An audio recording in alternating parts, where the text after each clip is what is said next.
Good afternoon, and welcome once again to the Potluck Podcast.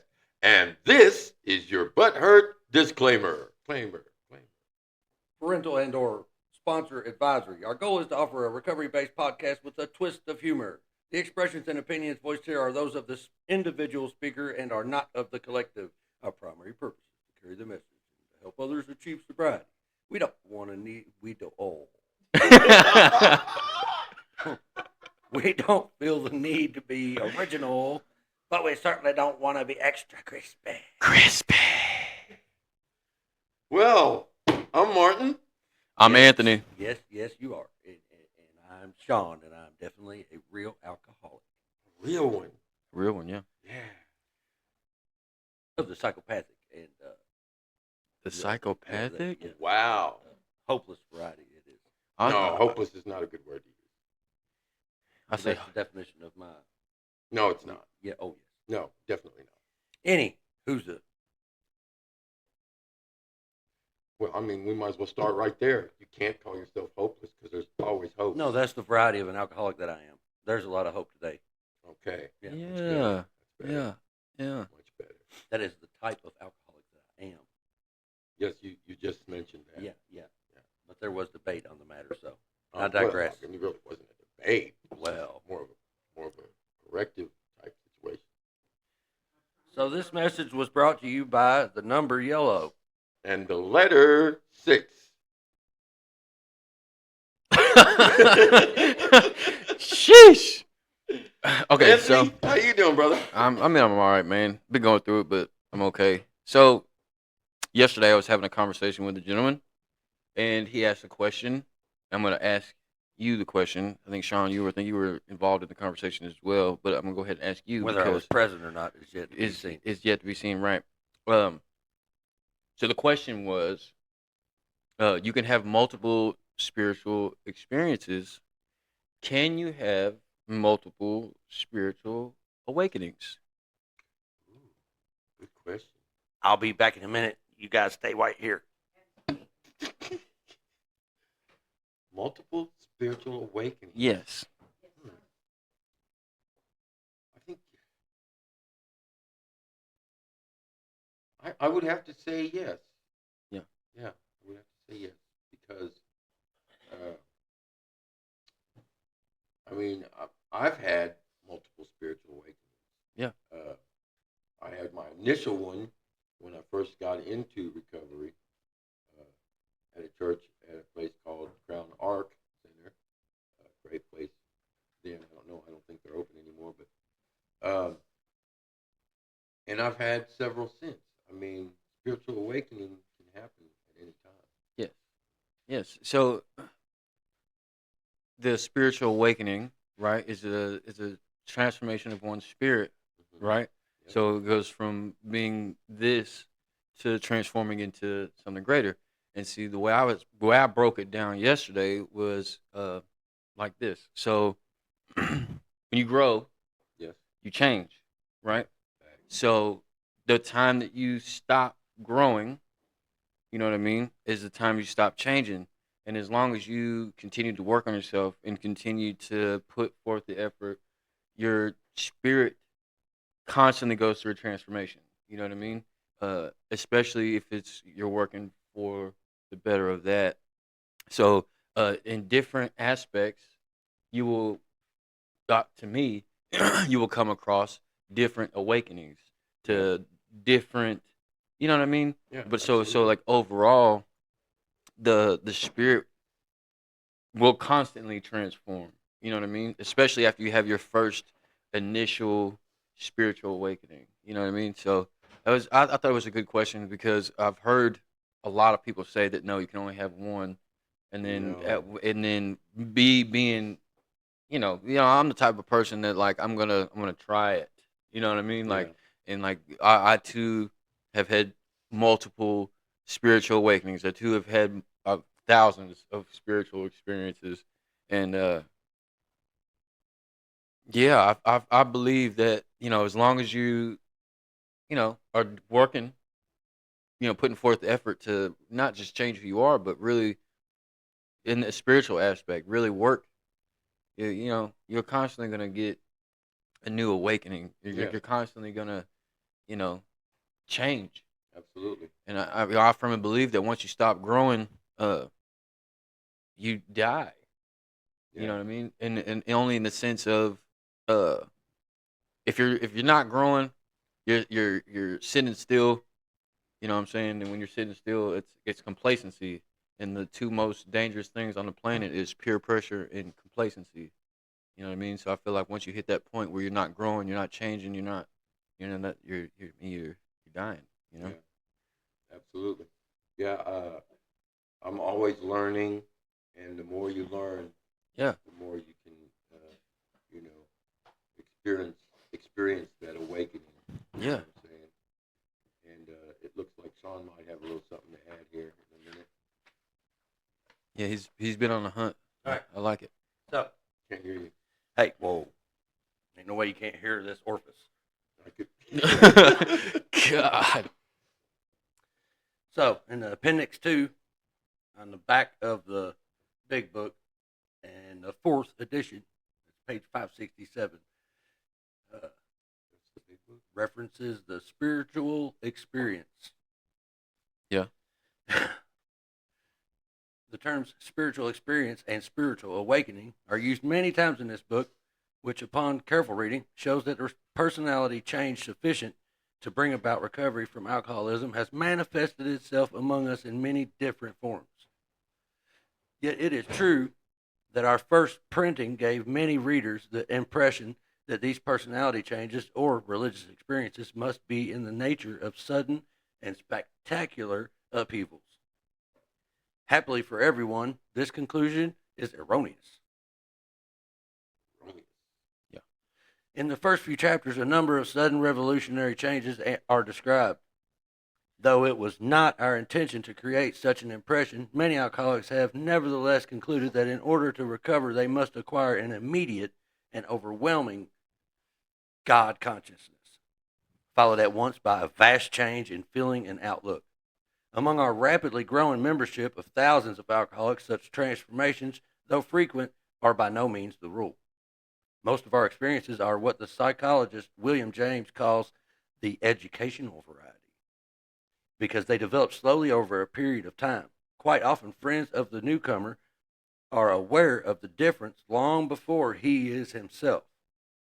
He finally realizes that he has undergone a profound alteration in his reaction to life, that such a change could hardly have been brought about by himself alone. What often takes place in a few months could seldom have been accomplished by years of self-discipline.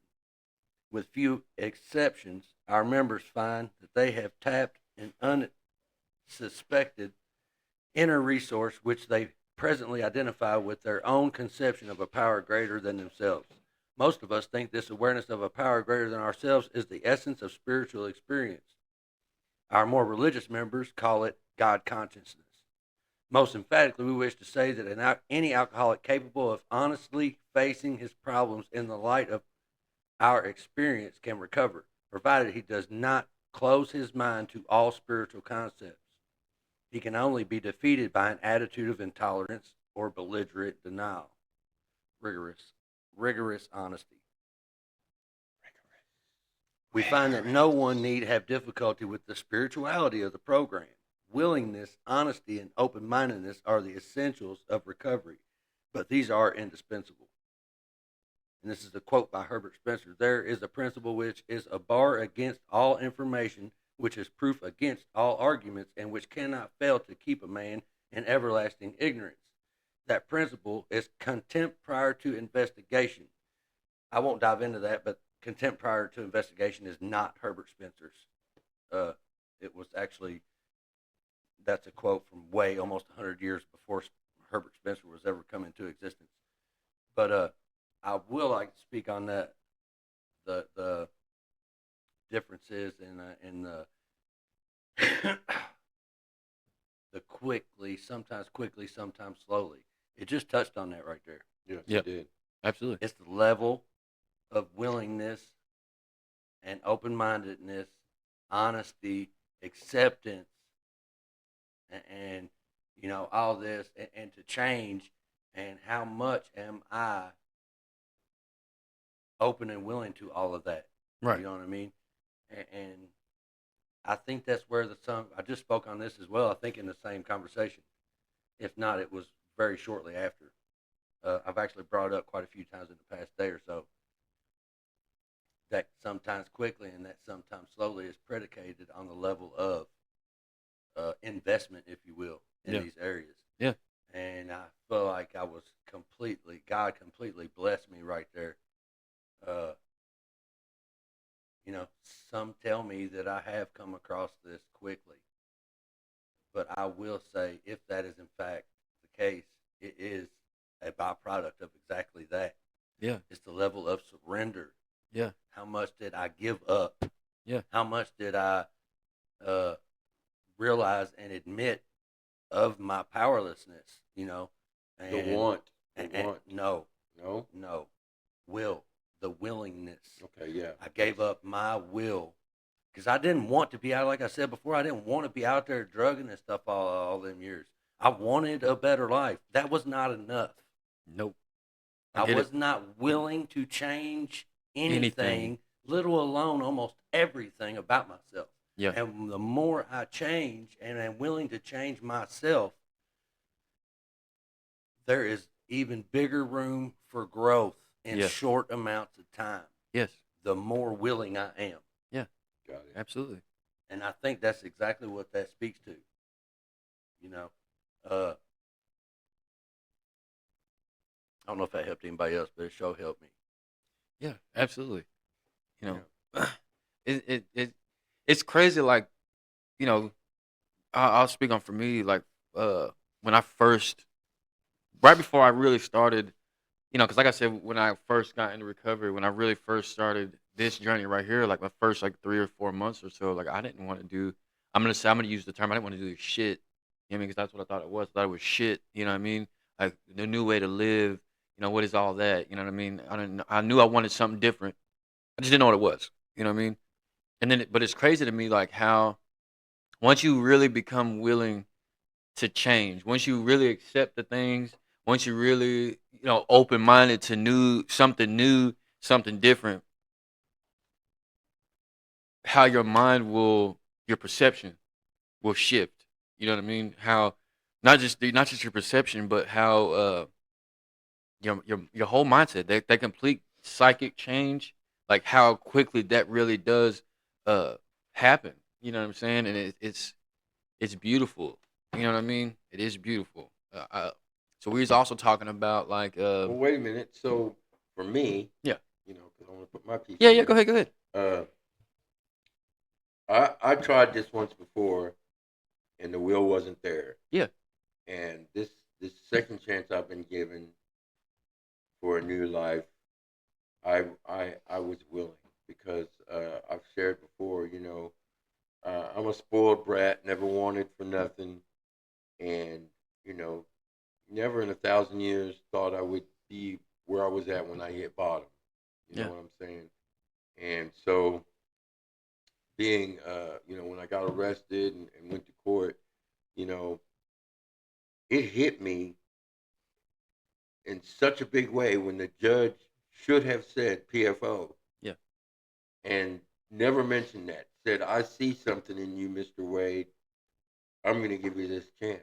And this was like my fifth chance, yeah, yeah, So that judge did see something in me because I, I chose to, I surrendered at that moment when he said that. I surrendered.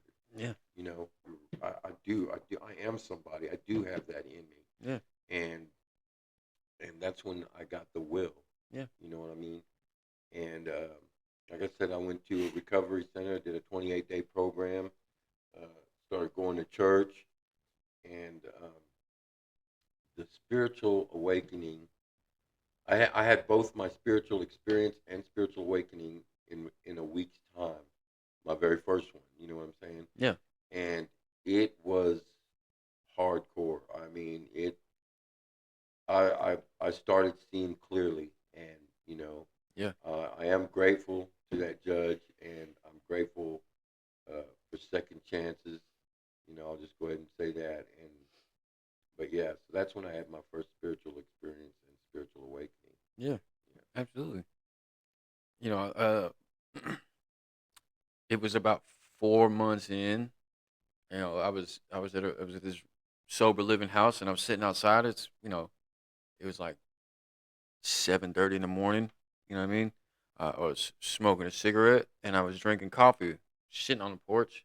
You know what I mean? Breakfast of Champions. Breakfast of Champions, right? So I'm sitting there, and like, have you ever seen the Bill Wilson story, Yes. the movie? No, I haven't seen the movie. Okay, so the movie, when he has his spiritual awakening, he's laying he's laying in a hospital bed, and like you can see like a light turns on above him, and like he's like it's like an oh moment. Yeah. You know what I mean? It didn't happen like that necessarily. It wasn't like a light shined above me, and I was like, and all of a Well, the sudden I light was knew there. the light I'm was there, sure it was. but this is what it was like for me. Uh, the world got brighter. You know Yeah. what I'm saying? Like I seen, like you said, I was able to see more clearly, and I was able to see in a different light. Yep. You know what I mean? It wasn't necessarily like in the movie, because this is an older movie anyway. Yeah. But it wasn't like the light was right above my head, and it wasn't like that. But I was able to. I found an understanding at that point. You know what I mean? Because a lot of us search for an understanding. I wasn't searching for an understanding. I was searching for an understanding of myself. And once I found that, through that I first, like that word, understanding. yeah, the understanding, it's real. A lot of us go for a long time trying to figure out what it is that makes us tick, but it's not an understanding of that. It's an understanding why we do what we do. You know what I mean? And it's like once I hit that, once I figured that out, I was able to then change. Not saying that it's like that for everybody.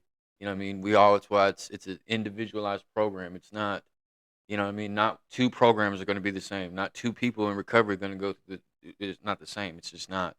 The steps and all these things will be the same, but the outcome from these steps The are going to be experience. different. Yes, it's Yeah. going to be different. Um, we were also talking about one of the things that we was talking about is like, so the new way of life. The new way to live. The first time I had gotten sober and whatnot, if you will, uh, just being sober wasn't enough. You know what I mean? Uh, just going to meetings, just calling my sponsor, it wasn't enough. You know what I mean? It was like I forgot I forgot the new way of living. It wasn't even so much that I forgot, really. It was more or less that I had been so focused on just going to work, just going. And this is I even take it even further. I just went through this. Just recently went through this. Okay. Uh, Not that I was going backwards. Not that not. It's not that I was thinking about using or anything like that. Okay, but all I was doing was going to work. I would come to meetings. Uh, you know what I'm saying, and then we would do the podcast. But that was it. Like there was no. My mic just attacked me. There was. There was no like. There wasn't any. I didn't do anything else. You know what I mean? It was just that was it. It's like I forgot the new way to live. You know what I'm saying? We're not Glum. a gloom lot. Glum. Yes, a glum. We're not a glum Glum. lot. You know what I mean? We're supposed to have fun. We're glamorous. Yes. We have to we have to do these things, because if not, then just going to a meeting isn't enough. Just talking to your sponsor isn't enough. You know what I'm saying? And like it was getting to that point where it was like it was monotony. Not in a bad way, but just a point where like I didn't do anything else. I didn't have fun. I didn't, you know what I mean? I got to the point where like I was getting bored. You know what I mean? And it was honestly my fault. Like, but it's like we forget that new way to live, because if you take that part out of it, you know what I mean? All you're really doing is just staying sober. Back. That's it. Yeah. You know what I mean? And for me, there's many times as I've Way more attempted to it. get to it's way more to it than that. It's way more to it than that. And I found that the more I delve into the meetings, the more I like worked on myself, the more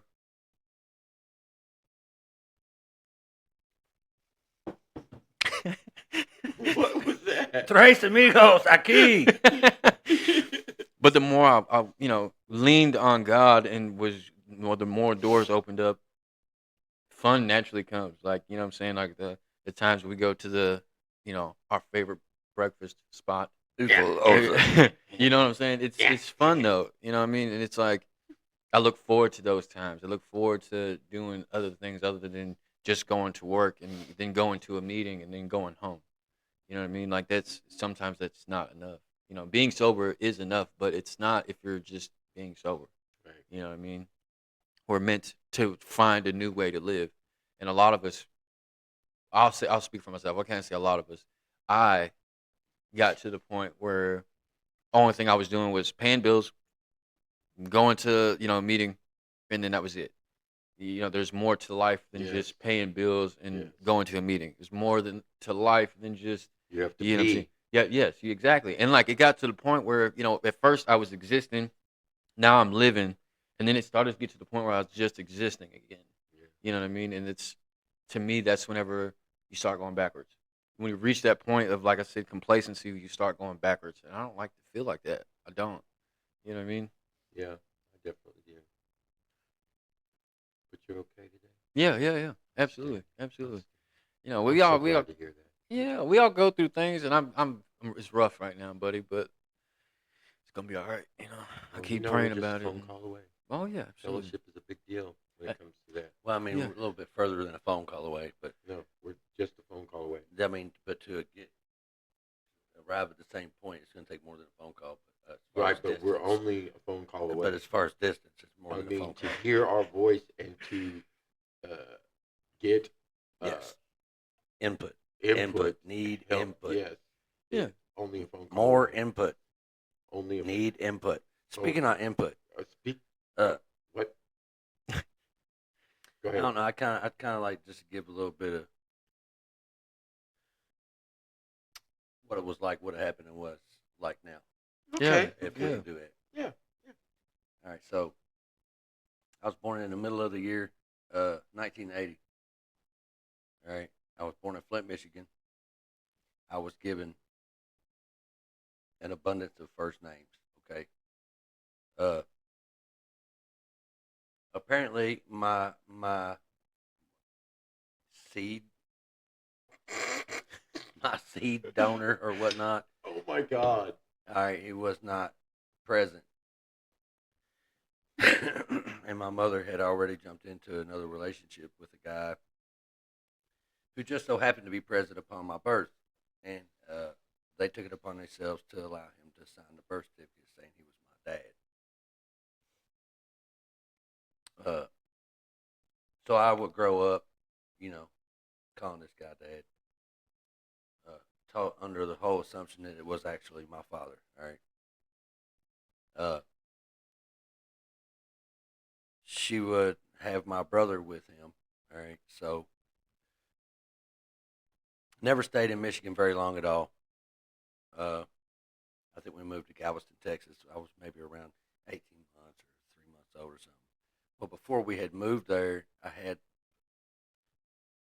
fallen, and there's conflicting reports on exactly how I had fallen. Like 3 steps or something, and hit my forehead on the concrete. And it was a pretty, I mean, I've seen photos of it, and it looks pretty rough. Like my whole forehead was purple. And apparently the swelling went down in both eyes, black both eyes. And so early head trauma. Significant early head trauma.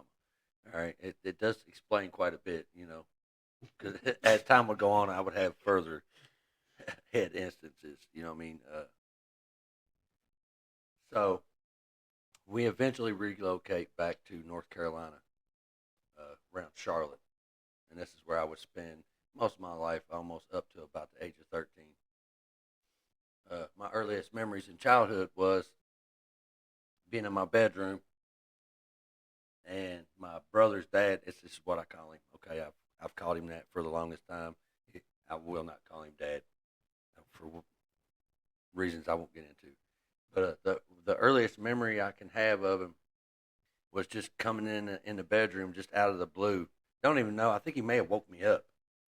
when he come in the bedroom and commenced to whooping the fire out of me. And I had no idea why. I just remember when he left the bedroom, my first thoughts was, that's my dad, you know, and that's just kind of how this goes. I love him. I mean, that's pretty messed up, all right? So, and I can remember some pretty volatile moments between him and my mom. I don't know firsthand of him really whooping on her, mainly because she's a pretty wiry woman. And I do recall instances where she whooped the hell out of him. Okay? Like, for real. There was one in particular. He was hanging out with the guys, and they asked him, "What happened to your face?" He's like, "Oh, a cat got me." That cat name was Mama. Okay, she done Weren't no cat. No, row. She lit him up. Okay, and they stayed together until I was about 6. Right before they ended up splitting up, our house had caught on fire, and the first thing I remember is like opening my eyes, and the whole half of the trailer was on fire. So the glow of the red glow was, and the house was full of smoke. When I open my eyes, I'm on my back, and my brother's laying in the bed next to me. And as I open my eyes, all I see is it's like a reddish pinkish light with this big silhouette of a body in midair, and he's hollering, "Get out! The house is on fire!" And by the time he lands on me, you know, well, that's him jumping on the bed to save us, to get us out the house. And, you know, we all get out of the house. He ended up getting out of the house last with 3rd and 4th degree burns from the bottom of his neck all the way down to the bottom of his buttocks or whatever. And back in that time, I remember the stop, drop, and roll. But for some reason, when he come out the trailer, they had threw a fire blanket on him. And, well, when we get to the hospital, they had to scrape the blanket off of him. Like it come off in pieces. Yeah. All right. So a little bit that was pretty dramatic there. So a little bit of time passes. They actually end up splitting up, and we go to meet him for whatever reason at the Oofle House parking lot. Yeah. In North Carolina. Well, the hotel, adjourning hotel parking lot, they had just redone the parking lot, and it was full of fresh gravel. He just went back to work, dude. So I mean, he is freshly healed up from all these burns. Yeah. And you know, he's done been taking the license plate off the car. You know what I'm saying? All that shit. You know, because they're not together. You know? Right. And he is one of us. It was one of us. God rest his soul. So they stand there. She's in the car. I'm sitting in the passenger seat with him. We had an old Maverick, 2-seat Maverick. And he goes to reach in the car and get the keys out, and she hit the gas pedal. Well, he wouldn't let go of the door handle. So she drug him to the gravel on a freshly healed back, bro. So, and as we pull off, for whatever reason, I'm upset. Yeah. Like, I'm like crying about it. Yeah. At the time, I can't stand the guy. I really can't stand the guy. I know the stuff he's put us through. I visited my first corner, getting them brown bag specials with him. I was about 4 or 5 years old. Told me to cover my eyes. Like, I already knew what was up. I knew what was going on. Right. And so for whatever reason, I was upset that just happened. I don't know if I was upset with her or just the incident, the whole thing that just happened. Right. So, I mean, that was like real confusing for me. So then I go to elementary school, and I think I'm in the 2nd grade maybe. And my brother from him is in like preschool and kindergarten. And we hadn't seen each other, dude, in a year or two. And I see him. He don't know who I am. Like, I had convinced him who I was. Right. As soon as he starts to believe me, then Mama come in the hallway, you know, and he's like, "Who is that?" He don't even know who Mama is. And I try to tell him. He's like, "No, it ain't my mama." You know, I was like, "No, yeah, it's Mama, dude. It's Mama." Right. You know, and at this time, I'm familiar with the brainwashing tactics. You know what I mean? Yeah. That was something. as well. You know, Yeah.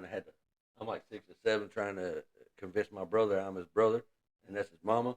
You know what I mean? And just the whole separation thing. Okay. Uh, so my mom would get with my stepdad. The deal in the separation was my mom would take me, and my brother's dad would take him. Uh, Again, it's just a little difficult to accept, right? But I ain't really got much to say about it in the matter. So she would get with my stepdad, and he he's one of the biggest father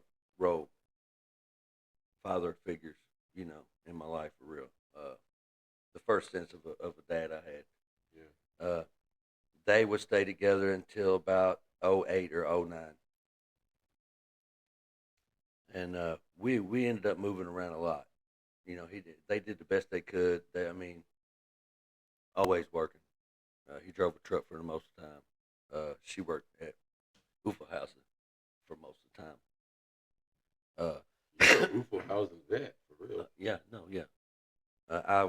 She worked there so often. There was times that I would. My first work experience was at House. I'd be in the dish pit 5, 6 years old. I'd be busting tables at 6 or 7 years old. She would be at work for so long, I would sleep on the prep table in the back room because she just couldn't get away. You know what I'm saying? Bunch of different babysitters. We moved around a whole lot. Uh, One of the first notions that I may have been an addict was when I get in the medicine cabinet and eat all the chocolate. You ever seen chocolate in the medicine cabinet? Yeah, but it wasn't chocolate. That's what Mama said too. That Yeah. was a heck of a day. So anyway, I probably wouldn't get into any drugs or anything of the sort until. I mean, I had smoked some. I had my first drink of alcohol. I was probably 3 or 4. Uh, we would move to Kentucky when I was about to turn 13. Totally against my will. Didn't like the idea, but again, I didn't have any say in the matter. Uh, so I would look for acceptance. Now I wouldn't find it really. Uh, I started with unleaded gasoline. It was the first thing I did at a habitual extent for a long period of time. Uh, from about 13 to 19, I finally stopped huffing gas. And all the while, even in school, the counselors was telling me, this stuff kills brain cells. You can regenerate brain cells, but if they die, they die. You know. Also, around 13, I would eat 63 extra strength Tylenols, trying to kill myself. It didn't work. I woke up. Yeah. I forgot I even did it. And I was actually just telling Anthony about this the other night. Spent 3 days with the most violent vomiting for 24 hours for 3 days straight. And I could not even hardly lift up my arms that 4th day. Never went to the hospital, nothing of the sort.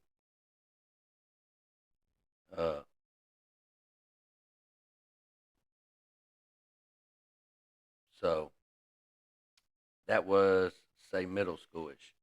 I already was in the bad school, you know. So then I would get kicked out of the bad school and sent to high school.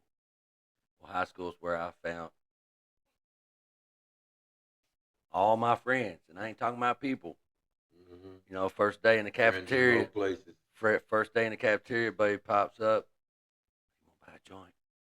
You got a whole cigarette pack full, bro. I'm like, what? So, and I did smoke a lot of weed, but my favorite thing in high school was LSD. Lots and lots of it. Lots and lots of it.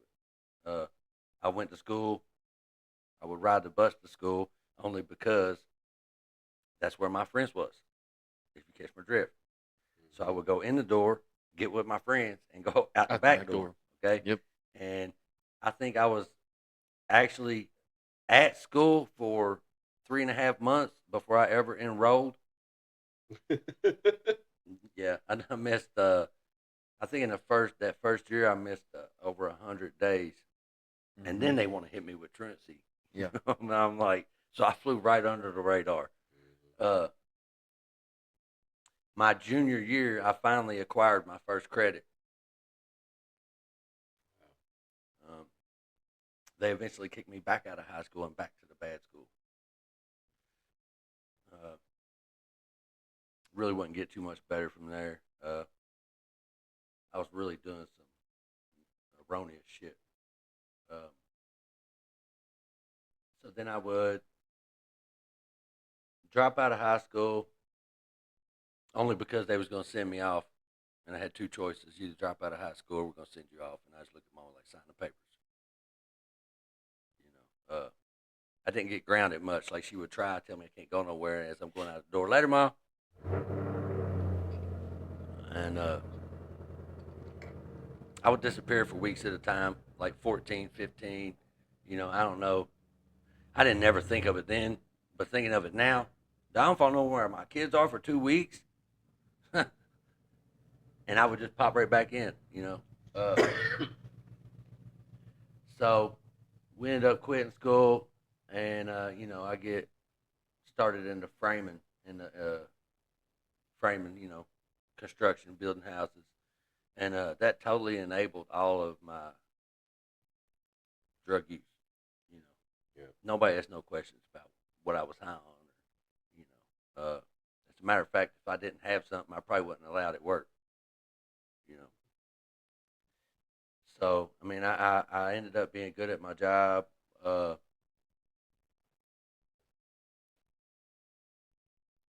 don't know where I want to go from here. My first kid was born about 9 months after I turned 18. I had also just got incarcerated about a week before she was born. So I wasn't even present for her birth. I get out of jail finally. I did about 13, 14 months. And I can recall before I ever got out of jail, I couldn't wait to get high again. My first phone calls was, where was I going to get high?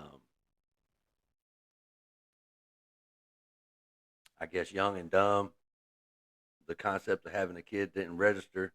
I didn't want nothing to do with her mama. I would get into a little bit more trouble and run away from that as well. I run back to Kentucky, the place I didn't ever want to be in the first place. And continue in the construction industry. And I would get with a woman who I would spend the next 24 years with,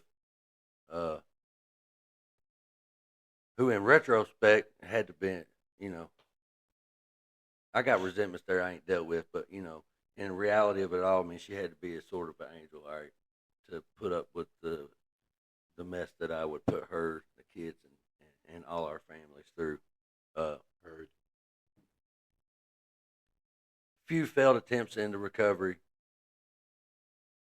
Like I said, there was no willingness to change anything. It was just an attempt to appease either them or the courts or my health, just to get my health a little bit back on track. And boom, I was right back out there. It was never a relapse of any sorts. I just went and got high again.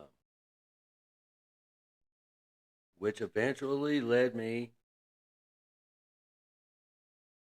quite a few stints of trouble with the law. I would abstain from any trouble with the law for about 11 years, up until 2020, 2021, and basically lost my mind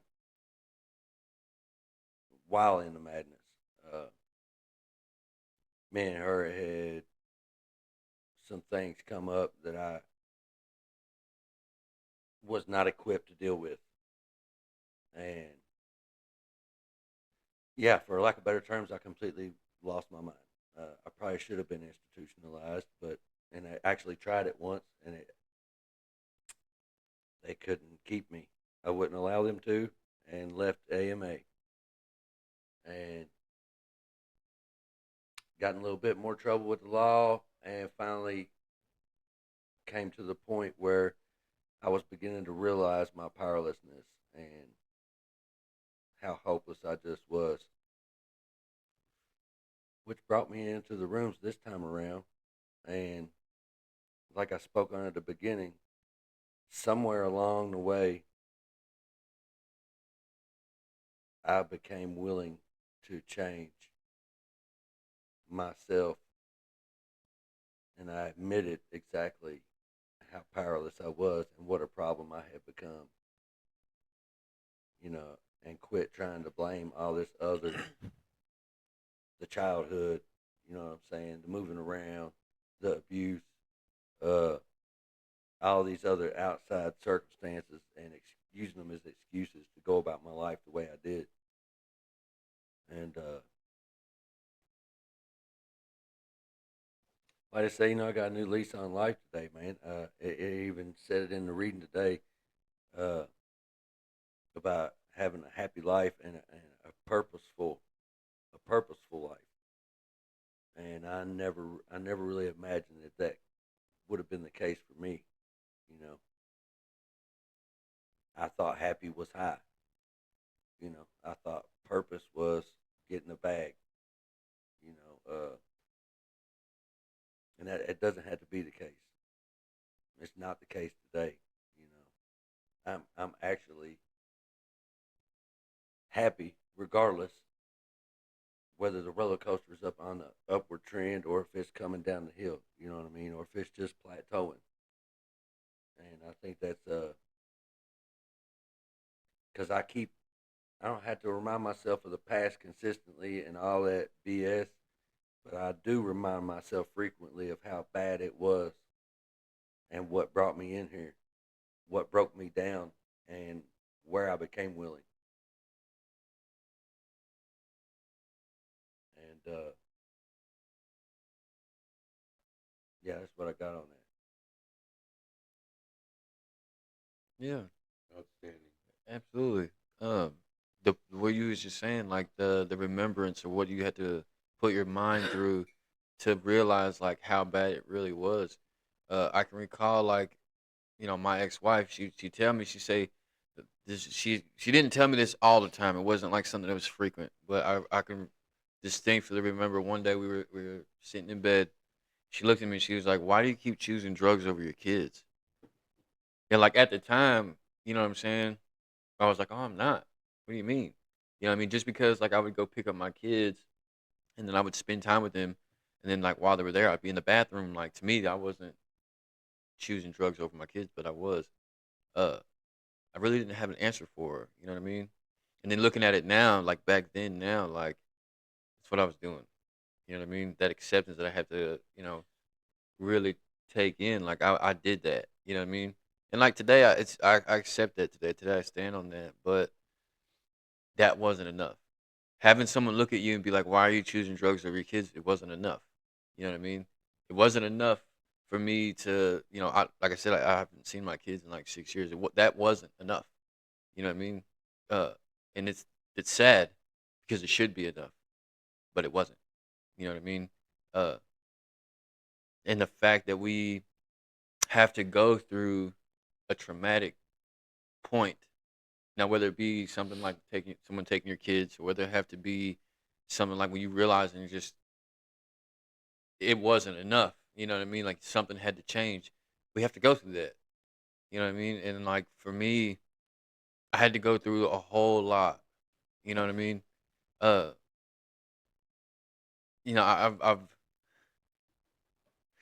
I've heard like in order to come to great peace, you have to have gone through great pain. And I feel like that for me, the things that I've been through. See, like I wouldn't change anything that I've been through. You know what I mean? I wouldn't change. Now this is gonna sound, but I don't mean for it to sound like that. But I wouldn't change the fact that I haven't got to see my kids in this time. And the reason why I say that is because I wouldn't be who I am. I wouldn't be pushing through what I've been pushing through if I had. You see what I'm saying? That's what Because I always say that too. I yeah, wouldn't change anything I wouldn't bad change nothing. because I learned off of it Op- all. Facts, and I feel like that because I've gone through great pain, and I continue honestly to go through great pain. I now know great peace within not just with myself, but with my higher power. Like like I said earlier, there's things that have been continuing to happen to me this past week, but it it it phases me, but it doesn't affect me the way that it would 2 years ago. Right. You know what I'm saying? Absolutely. And I pray about it now. You know what I mean? But I know what great peace looks like, especially within myself. You know what I mean? And like that point of something had to change. You know what I mean? Something had to change. Period. You know, it's wonderful. You know what I mean? The great Absolutely. great piece I only knew. The only great piece I ever knew was being on the couch like that. Yeah. Yeah. Yes. I can't move. Yeah. Yes. Yeah, I thought that's what Absolutely. peace was. Absolutely. You know, like you were saying, like you thought the purpose was to get the bag. You thought that being happy was being high. I would used to tell everyone, you can ask my brothers, I'm gonna die this way. Yep. And I was happy to tell you that I'm gonna die this Yep. way. Uh Not realizing that how stupid that really is. You know what I'm saying? Because there's more to life than just my mom used to tell me that. She'd say, there's more than life than just getting high, right? No, you're tripping. You know what I There's a mean? lot of people that are dying that They way are too. dying that way. Yeah. Absolutely. You know what I mean? And uh, just from my experience, I've overdosed probably about 10 times, literally dead Yeah, it's 10 different times. it's uneducated by way of inexperience. You haven't experienced any other way of life, so it's the only way you know. Only way. There can't be Absolutely. nothing better because I haven't experienced anything better. Right. And honestly, that right there, like the familiarity of uh not knowing the other way, knowing exactly what this is like. You know what I mean? Why should I try this if I know this is, you know what I mean? Uh, if I know this is what, I mean, I know it works, why not do it? But in reality, like finding that new way to live, Just you like know what I our mean? episode last week, we had the same kind of fun that we would have Yeah, on it, off it, and it was just as fun, it's if just as not fun. even funnier. You know what I'm Yeah, saying? and like Sean was saying, like Yeah. I remember the reason I'm laughing today. I Yeah. know the reason I'm laughing today. Like Facts. I know, you know, why I'm happy today. I don't have to have a substance. You know what I mean? And like Absolutely. that's wonderful. You know what I mean? If something bothers me today, I know the reason why it bothers me. You know what I mean? It's not something that's, what I'm saying, unbeknownst. Tomorrow I'm gonna remember it. Tomorrow I'm gonna know like this happened. Okay, this is how I gotta whatever it is I gotta do. You know what I mean? And then as to where before, like I would wake up and it's like nothing ever happened. I can recall getting into like a physical altercation with my ex wife, and the next day we would both get up like it Nothing never ever took happened. place. Yeah. You know what I'm saying? And then go right back at And it then go right again. back at it Yeah. again. Yeah, Yeah. All you do is keep walking around the elephant in the room. yeah, Yeah. absolutely. Yeah. And then what I'm saying the toxicity of both of us, between the both of us. You know what I'm saying? It was literally the definition of insanity. You know what I mean? Like neither one of us were good for each other. We have kids together. You know what I mean? And the sad part about it is like the kids weren't enough. Our kids were not enough for either of us. You know what I mean? She was an addict just like I was. The only difference is the drugs that she liked to do, the drugs that I like to do were different. But it was the same thing. Yeah, It was the that's same why, thing. like me and my ex weren't meant to be together either. I feel like God put her in my life just to have the child that I had, to do that. Yeah. And that was a blessing. Yeah. So, Yeah, and I will say that I am blessed with I have 6 kids, so I'm blessed with 4 of them from her. You know what I mean? Uh, but it's like I said, it wasn't enough. You know what I mean? I can recall I was locked up. I did a little bit of time in there, almost 2 years, and she tells me she's like, when you get out, I got a place for you to come home to. The only thing I ask is that you don't bring drugs in the house. she was trying to get clean at the time. She'd always ask me, just get clean with me. We can just do this get sober together. And I'm like, no, I'm not. Well, when she asked me that, I was already locked up. So I was like, you know what, I'll try it. You know what I mean? Right. So I wasn't going to meetings. I didn't have a sponsor. I wasn't, you know what I mean? She would ask me all the time, like, you just come to the meeting with me. And I'm like, nah, I'm good. Like, I'm just going to, chill at home. And it was like that for about a month. Uh, she worked. I sat at home. You know what I mean? And she worked at a hotel. So she would go about 7 o'clock ish in the morning. She would get off at like 5 o'clock ish at night. So for a month, for a whole month, all I did was sit at the house. I would go pick her up when she was ready. We come back to the house. We make dinner. We hung out and it was good. It was good for the first month, but it wasn't enough.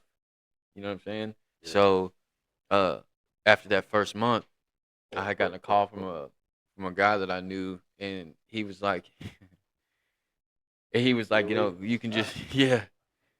He's like, you can just come by. You don't have to take it back to the house. You can just do it here. Well, it got to the point where I was bringing drugs into the house, and she found him one night, and the next day, she kicked me out. You know what I'm saying?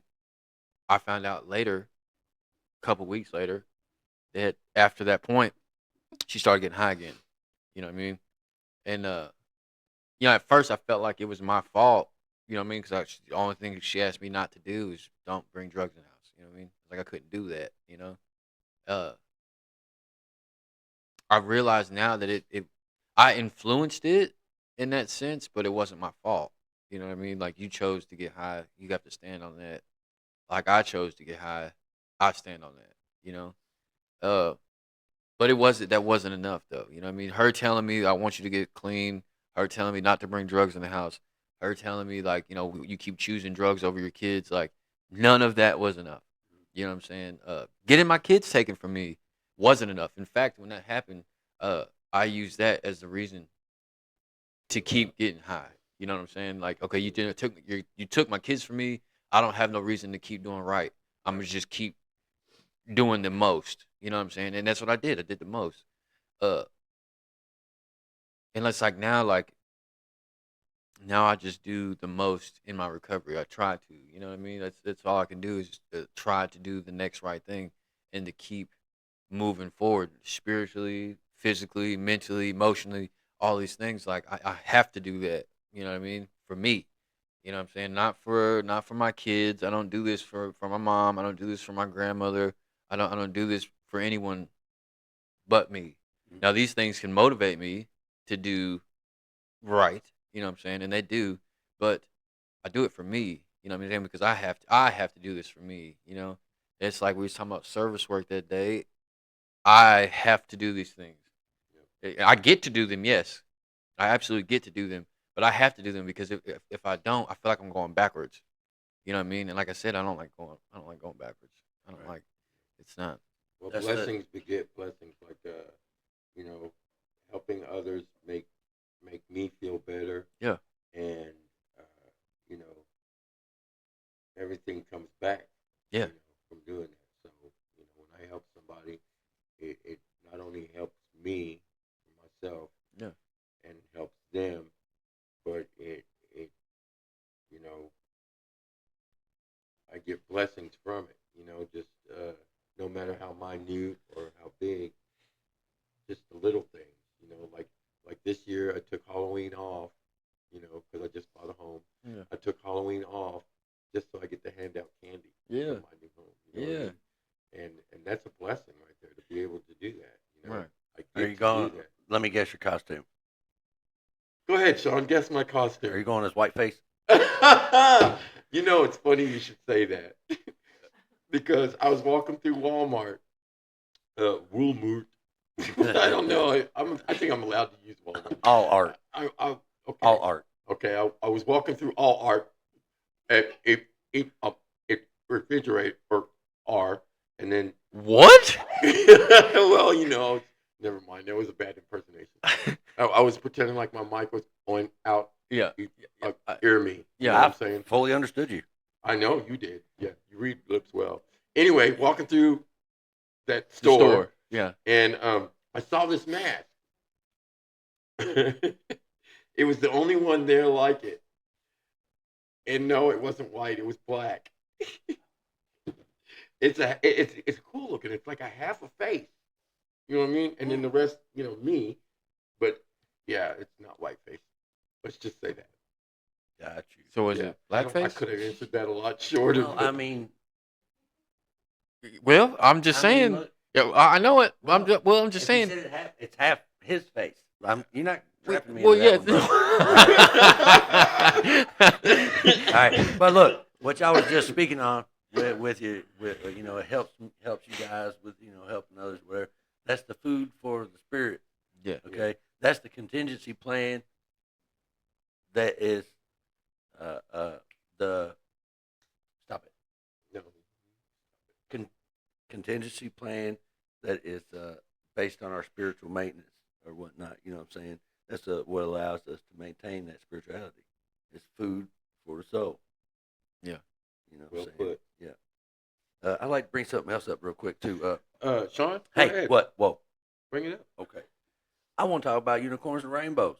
Uh-oh. Unicorns and rainbows. Or pink clouds, whichever you like. Oh my God. Okay.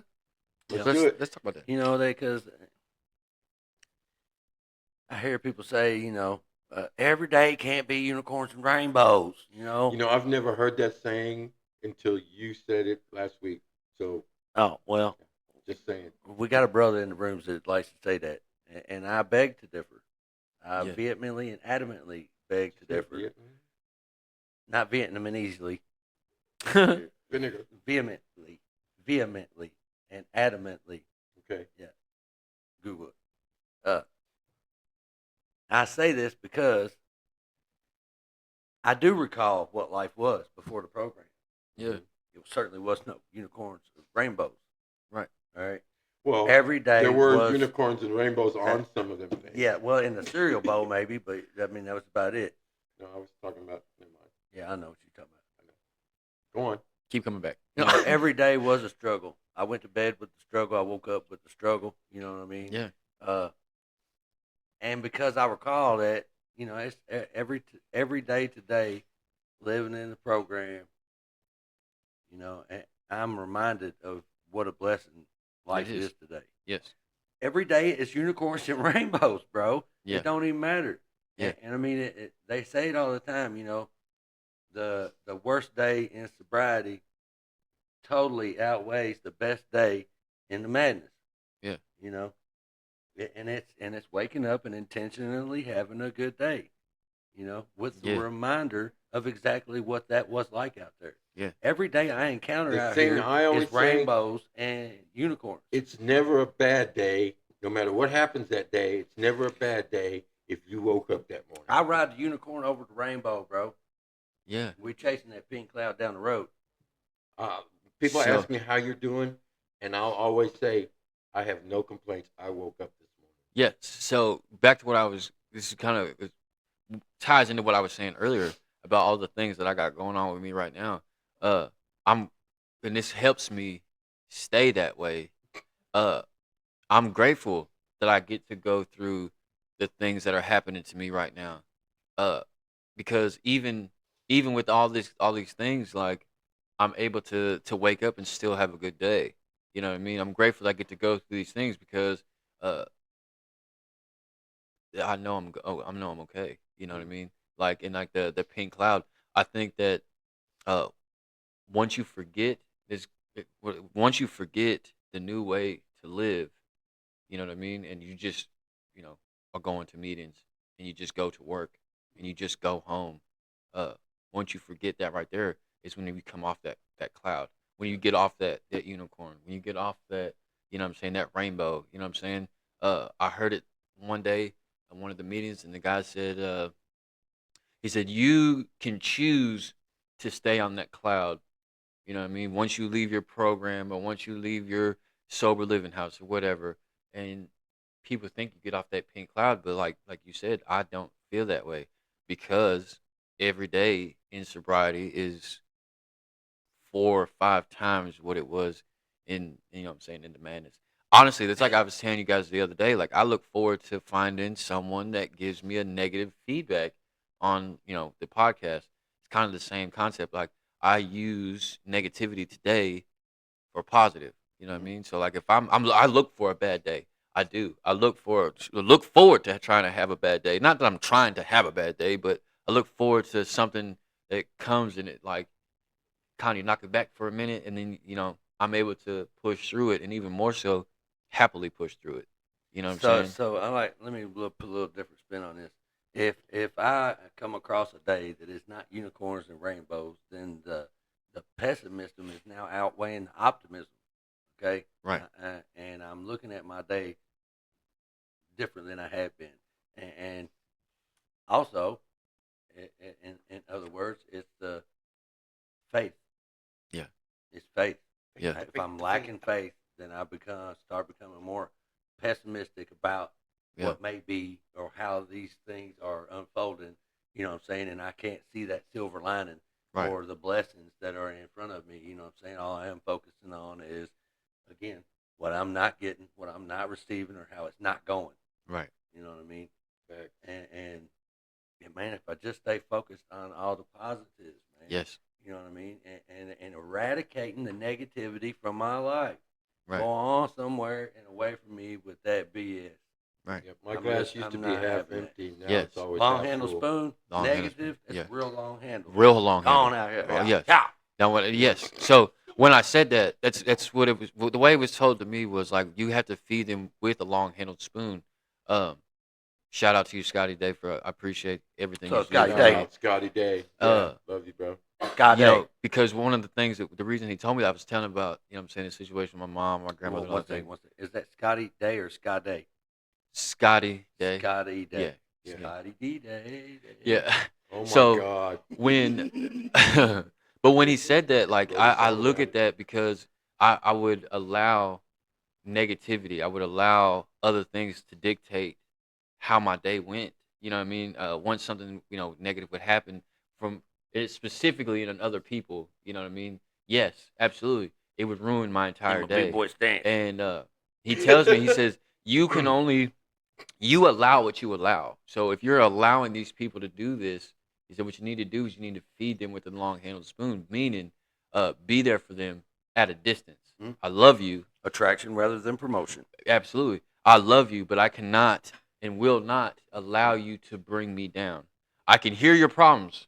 I can be there for you mentally, but I cannot physically There's be a there Tech for Nine you. song that resembles that. You know which one I'm talking about? No, which one is No, it? yeah. No, I'm just saying. I don't remember the Well, title. I mean, I why don't are you remember bringing the- it up for, yeah. bro? It's a Tech That's Nine an song. outside If you like issue. Tech Nine, you know what I'm talking about. Technicality. No, Tech Nine. The technicality. I love you, but I I'm love not doing it. You're not No. getting a ding. Oh. Yeah. Anyhow, Empty Hoosie. yeah, I was talking about this, yesterday. The long-handled spoon, the negativity. I can't, and see now I've gotten to the point now where I am spiritually that I can listen to someone being negative, okay, someone feeling down or someone and help build them up without their negativity bringing me down. Does that make sense? Facts, Like, yes. cause I'm fit enough spiritually to know that even though they're going through something, even though that they feel this way, it doesn't necessarily have to bring me down. And it's crazy that we were just having this conversation.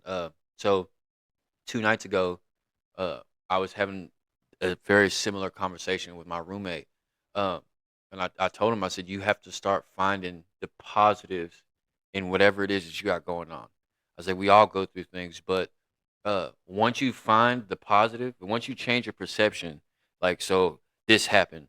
Okay, so when this happened, instead of looking at it as, okay, this is going on, look at it as, this is what's going on. You know what I mean? So This is what's happening, or this is what's happening to me, this or this is what's happening well, for me. right. So that's Yes. that's where I was about to get to. So one He of was the about things, to get to that. Oh, my Yeah, bad. so- Premature. yeah, yeah. Uh,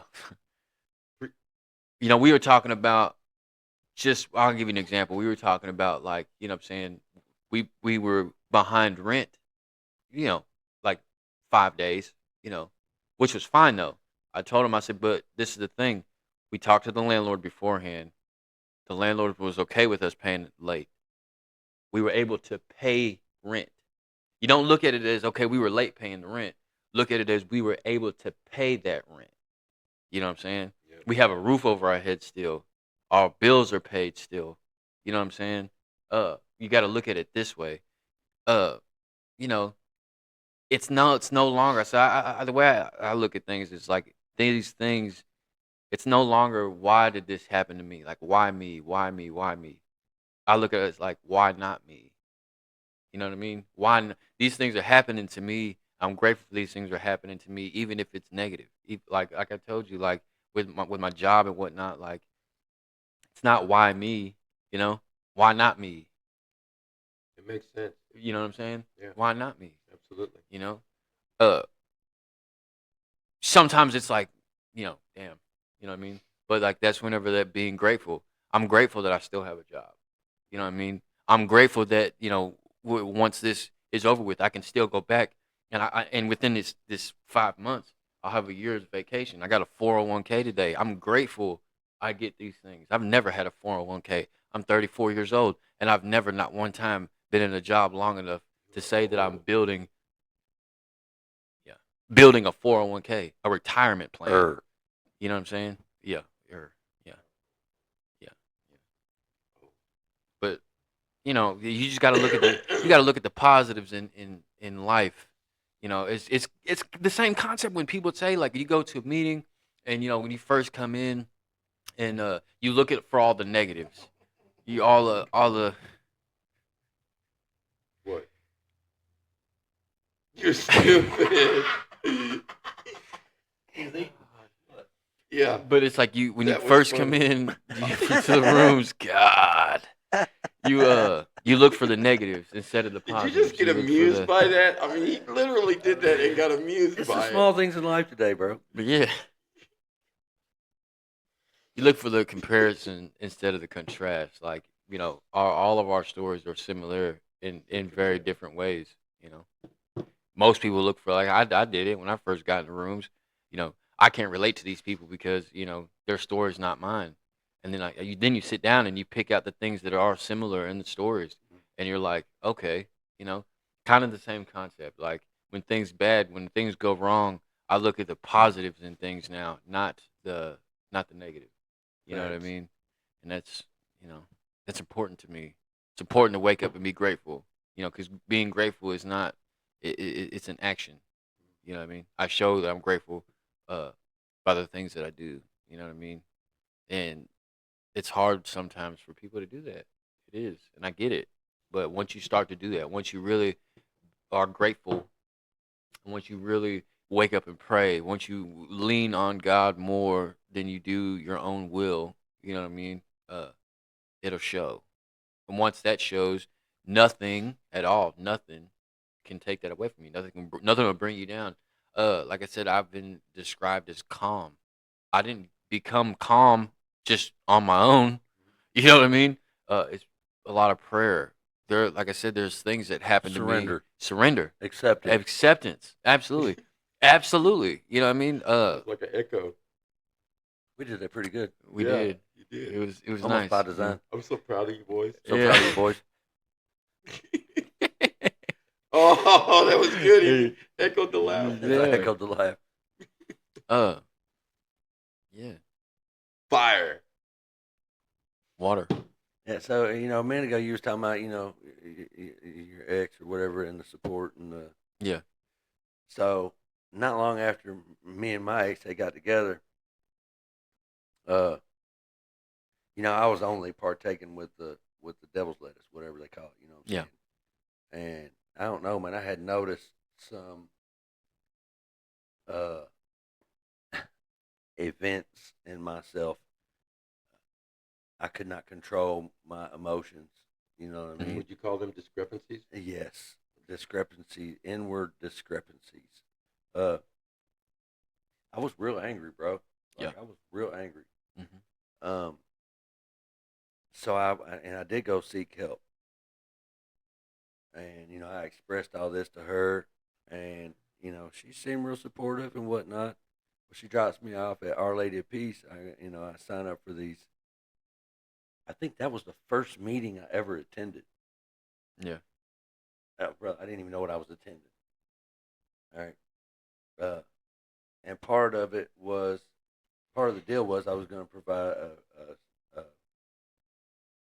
I was going to pee in the cup for him or whatever. And this is tough. All voluntary. I volunteered all this stuff. So she drives me out for the meeting, and I go in there, and blah, blah, blah, la-di-da. The meeting is over, and I come out, and I get in the car, and I look over at her, and I was like, you done went and picked up a bag. Oh. She's like, oh. I never went back to the meeting, dude. Yeah. You know what I mean? Mm-hmm. Like, what the hell? I'm telling you, I got a problem, bro. You know what I'm saying? I even tried to get her to come with me, because, like, we a couple. You know what I'm saying? Like, come with me, right? We can do this together. Yeah. I ain't saying you got a problem, but I'm telling you, I do. Right. Whether it's Support me. it's substance or not. Yeah. I've got shit going on inside my head. Yeah. And I don't know how to deal with myself. Right. And I add you into the mix. Mm-hmm. And, man, it would get kind of spicy from time to time. You know what I mean? Absolutely. Wow. That was hardcore. I also can recall not long after that, I attempted it again. And I even went inpatient. And then I continued with the intensive outpatient outside. You know what I mean? I was going like once a week to their little meeting, right? And this is at the Brook. It was actually called Timbrook at the time.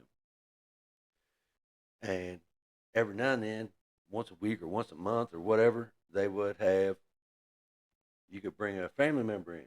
Mm-hmm. So I bring her. Mm-hmm. Bro, she was so anti everything. Like we went outside to smoke, and there was this young kid in there. I say young kid, I mean, he wasn't much younger than me at the time. I mean, I was like 22, maybe 23. And we're outside smoking, and he had brought his mom. Well, and my lady at the time is gonna tell her mom, ain't nothing wrong with that boy, he just needs his ass whooped. You know what I'm saying? Like, and I'm like, Wow. I brought you here for support. You know what I'm saying? You just downplaying everything and everybody. Yeah. I'm just like, yeah. So like, okay, so the way she was at first was how I was with my ex-wife. She'd ask me all the time, like, you just get sober with me. bro, she was still telling me now. Yeah. Up to a year ago. Yeah. How I didn't need a program. I didn't need to go admit myself nowhere. You know what I'm saying? You got a problem, but I don't think you need to blah, blah, blah. Yeah. Oh my God. You know what Yeah. I'm like? So with her, it definitely more serious than it was. I mean, I don't say more serious, but that's, like I said, that's how I was with my ex-wife up until, she asked me one day. I remember she asked me. She said, "We can get sober together. Will you just get sober with me?"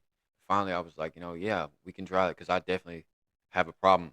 I knew I had a problem, but I wasn't ready to admit that I had a problem. Right. So it got to the point where we started looking up like treatment facilities that was for like not for couples, but that would allow couples. You know what I'm saying? There's not one. I mean, there was one. We found one, but they were full.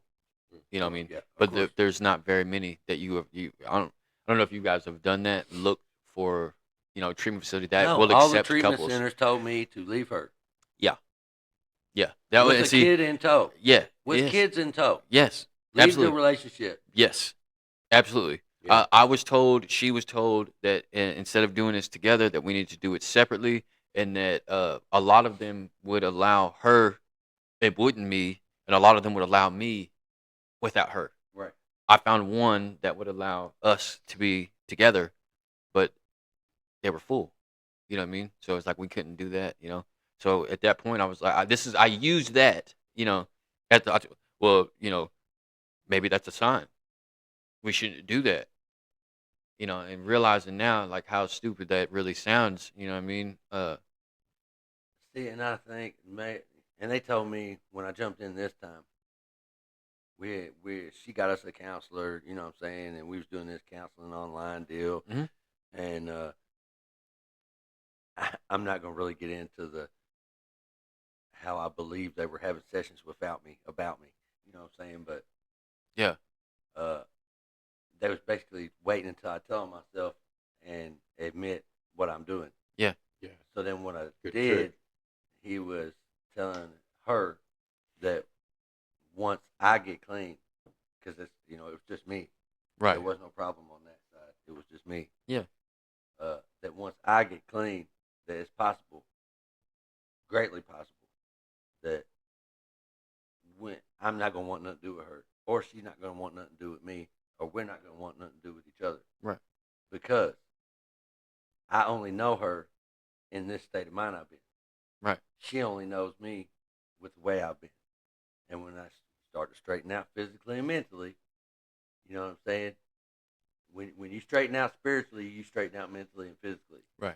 So then that psychic change, that's not going to appeal to me, bro. It's a possibility, yeah. And when that don't appeal to me, then, I'm no longer going to appeal to her. Right. So what I'm saying, I guess I can see the idea behind.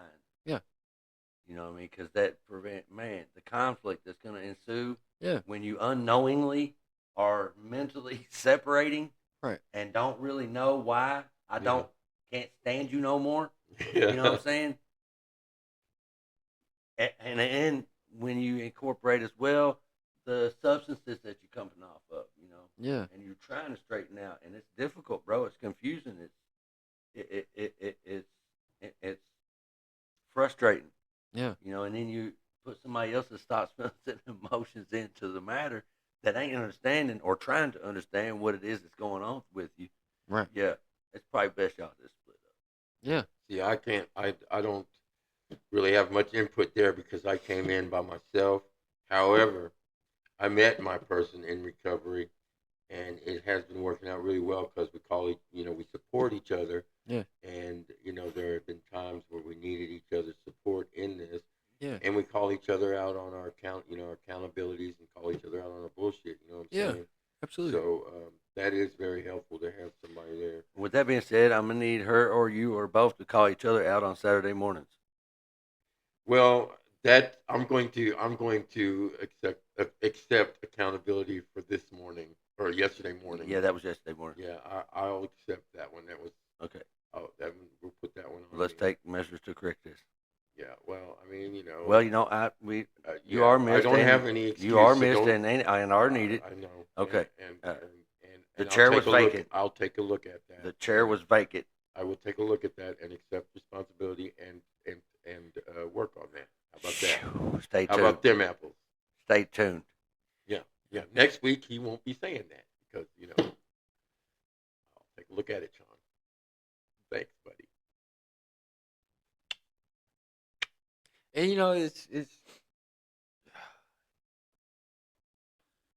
What? Andrew? my roommate kept asking me. He said, well, what if this and what if that, And I kept telling him, like, you If can't my look at it. sister had a sack, she'd be my brother. Yeah, that's what I tell him. I said you can't look at like the what ifs because the what if didn't happen. Mm-hmm. You know what I mean? It's not what if this happens. You know what I mean? I was like, I explained to him. I said, what if I got sober with my ex-wife? Would we still be together? I can't think like that because we didn't.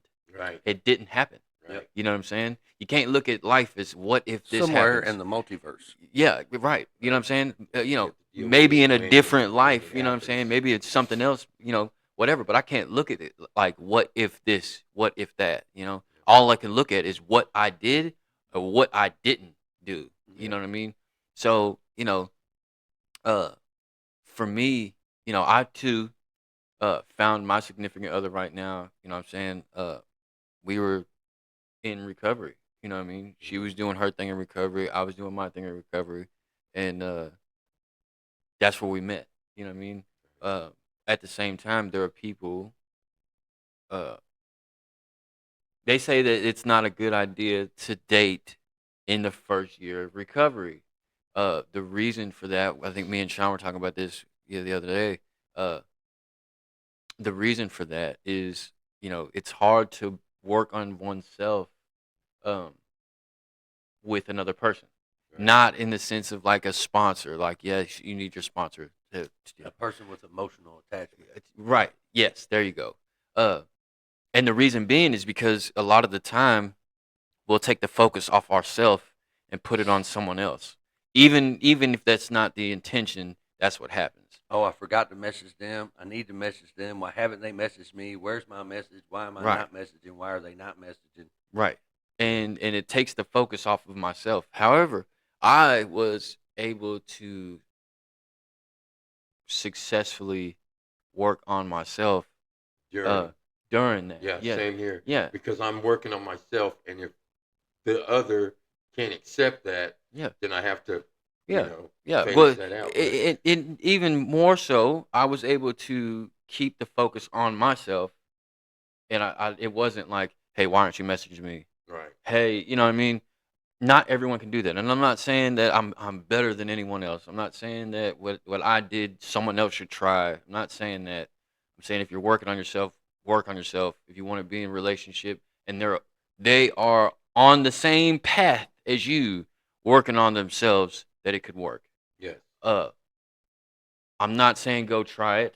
You know what I'm saying? For those of you that are in recovery or that are just fresh in recovery that are listening to this, and they're like, oh, okay, well, he's saying that it's okay to date. I'm No, not saying that I it's actually didn't go out of my way to do this. right. It It just happened. happened. It Yeah. just happened. And that's the thing. Like, I wasn't going and I looking will add that I prayed on it before I beforehand. Made, yeah, I Absolutely. prayed on it very hard. Both Absolutely. of us Did you pray on separately. it, or did she pray on you?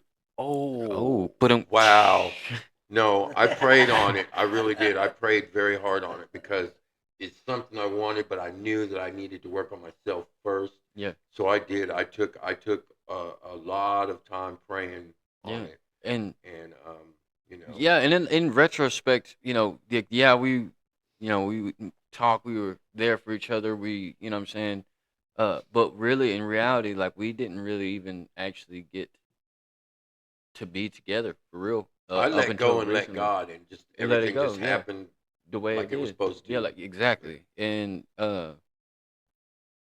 you know, it's difficult sometimes to work on oneself and have someone else of emotional attachment, like you said, that is uh, working on themselves too, because it does at times, and it can at times, it'll draw that attention It from takes a lot of a, understanding. a lot Yes, of it understanding. takes a It takes lot a of lot of that. understanding. And But acceptance. when I went Yes, into mine, we sat down and had that discussion. yeah, we had to.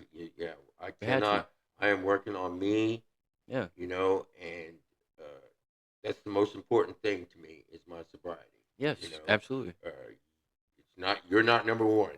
Sobriety's number one. Yeah. God and sobriety first and foremost. Yeah. If you want to support me and we can do this together, that's fine. But I've got to make sure I'm okay. Yeah. You know what I mean? And it's work. Yeah. Absolutely. It can. Yeah. It can work. Like you said, there's acceptance on both ends. It can't just be accepting. I can't just accept this, and then there has to be acceptance on their part too. Yeah. That It really. takes a lot of work. I mean, Yeah, absolutely, and like that really like is what kept me, like, when I was with my ex-wife, from really wanting to get sober with her. And one of the things that she had brought to my attention, because like I said, she was getting sober. She was at St. Cat's. It was I can't remember what the program, but anyway, there's a lot of sacrifice there's involved. a whole lot of sacrifice. But Yeah. one of the things that she kept Surrender. constantly Yeah. bringing to my attention was, she would say, like, I'm worried that once I do get clean, or once you decide to go through and you decide to get clean, that we're not gonna want this with each other. You know what I mean? That was the biggest thing, and that is And we'll cross that river when we get there. That's Yeah. exactly what I would Yeah. tell her. I said, Know what is. if That's right. yeah, exactly, and I told her, I said, if it when it comes to that, if it comes to that, we'll figure it out at that point. But I understand now. Uh, the good thing about finding my significant other, it wasn't in the rooms, but we were in a program together. Um, the good thing about that is we get to see each other sober. We didn't know what it was like when we knew what it was like to be high, but we didn't know what it was like to be high together. You know what I mean? So, uh, Same. so finding them in, finding her in the rooms or finding her in sobriety, like we were already working on ourselves. We continue to work on ourselves, but we can do it together. You know what I mean? The interesting thing about mine is that we knew each other way back in the madness. Yeah. We hung in the same crowd, Yeah. and I guess she liked me then, but we never got together in the madness. Yeah. It took Yeah. life to happen, and then to begin sobriety and be in sobriety a minute for us to. It was almost like UFO House intervention. Well, I mean, I wouldn't call it unta. The house. I wouldn't call it UFO House intervention. I would call it some sort of intervention, because there was a lot of prayer Divine involved. UFO House And then intervention. it happened at UFO Houston. Yeah. UFO Yeah. House intervention. But like I said, we never were involved in the madness, and it, now that we're on this path, we refound each other and actually, did it the right way. Yeah. Which I'm glad. I don't think we'd be together today if we were together then. You know what I mean? Yes, absolutely. So Absolutely. Yeah. But yeah, the Ooflehusen is where it all began. Did you see a bright light? It was nighttime. There was a light. But it was at night. Yeah. It was a night light. Here's a night light. Could you see in the dark? Well, yes. Okay. All right. Okay. So, on that note, Yeah. gratefuls? Great foul. I like how both of you guys looked at me. All right. Yeah, that's because you're over there. I know it. If I you know weren't it. over there, we wouldn't be looking that direction. I know it. We'd be looking at wherever you were at. There is no what ifs you weren't there.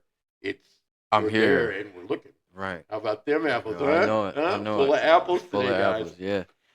Okay. So my name is Anthony. I'm a grateful recovering alcoholic, and addict of the hopeless variety, as one said. Today, Why'd you look at me? today, I'm grateful that I'm able to work on myself.